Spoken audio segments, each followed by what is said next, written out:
Hi, and welcome back to my channel. And I do hope that the information I'm sharing with you is helping, and please share with your friends and family. Well, today is day 6 of our sheltering in place order. And today I'm going to go back to basics, ABCs, and triple duty for parents. The job of parents is oftentimes overwhelming, and especially during this time of sheltering in place with kids home and all the other responsibilities.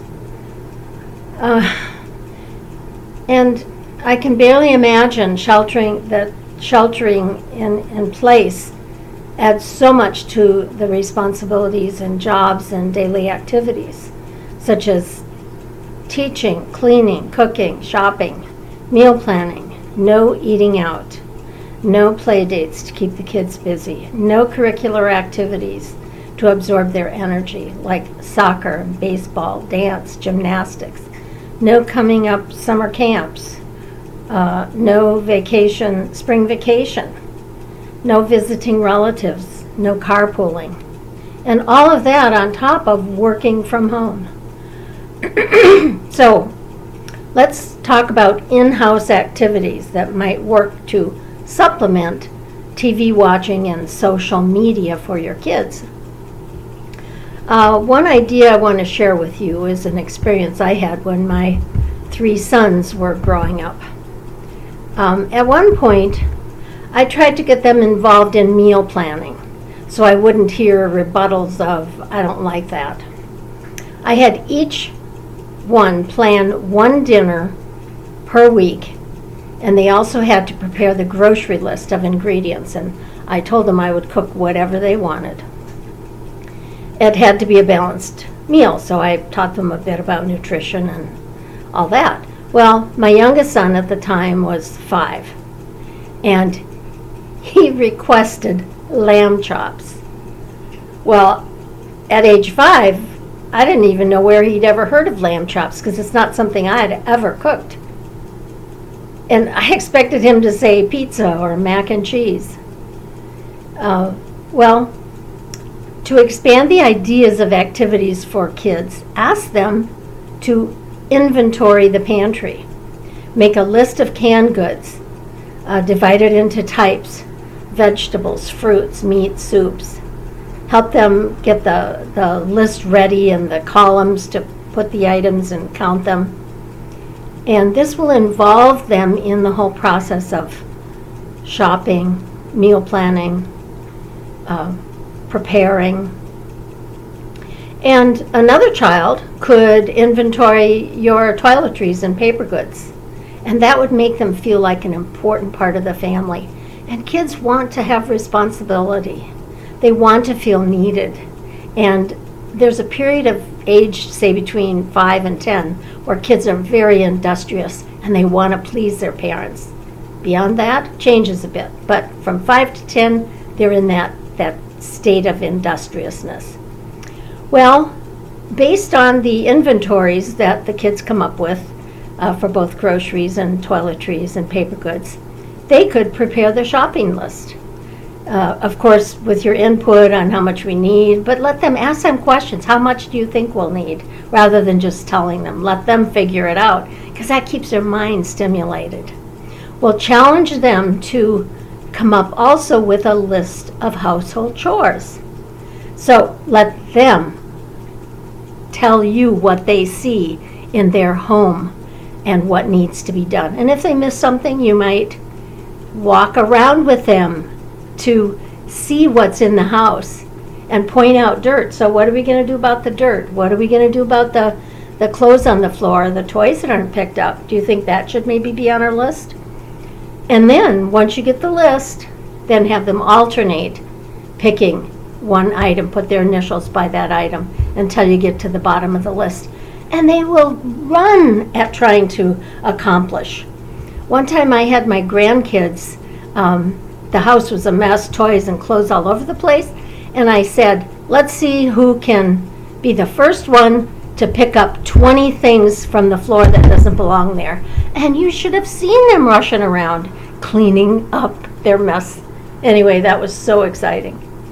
Well, allowing the kids to fulfill important roles is really important, and it encourages their own cooperation in the family activities, and it gives them a sense of responsibility that they're learning now at an early age. And believe me, you'll appreciate that when they get older. Well, now let's talk about the ABCs. To make math fun, you could challenge maybe an older child to determine the annual income based on whatever your local minimum wage is. Well, when I was substituting, every math class and just about every class I could introduce this concept, I would use this as a daily activity. Well, I then challenged the high school students to list the expenses of living alone. First I asked them, how many want to stay living with your parents after you graduate from high school? And those that said no, they didn't want to continue living at home, I said, well, what kind of expenses do you think you would have to be responsible for if you lived on your own? And they concluded, by comparing the list of expenses and the income based on minimum wage, it could not cover even the minimum of expenses. So then I challenged them to be creative in figuring out ways to make ends meet. Well, they came up with ideas like getting a second job, curtailing non-essential activities like movies, maybe not having a car but having a bicycle, having a roommate to share expenses. They came up with all these ideas. Well, then someone mentioned getting a better paying job. So then we listed other occupations and what their annual salaries might be. And I had them give me the list. Doctors, lawyers, dentists, politicians, store owners, whatever they could come up with. And then we figured out a range of income that they might be making. And then when they realized that if they had a better paying job, they could make ends meet and they wouldn't have to cut out their entertainment and their car and the other things that were important to them. Well, then we said, okay, if you want to make $300,000 a year, say you want to be a stockbroker, maybe an attorney, what do you have to do to get to that point?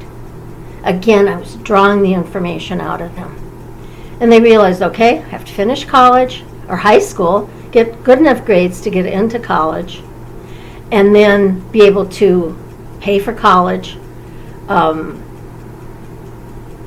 And also we talked about vocational training that might be an easier entrance into a field that they're interested in.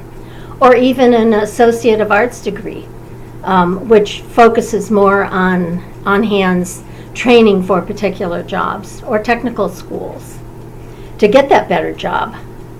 Well, many of the kids that I was teaching back then came from single parent homes and also poverty-laden families. And they had never thought about these real life scenarios. And I really hope that I motivated them to better their lives in the future and give them an avenue of attaining those goals. Well, parents, you are in my thoughts and my prayers to meet the challenges that you're facing now during these terribly troubling times. Well, may your God bless you and keep you safe. I am Natasha.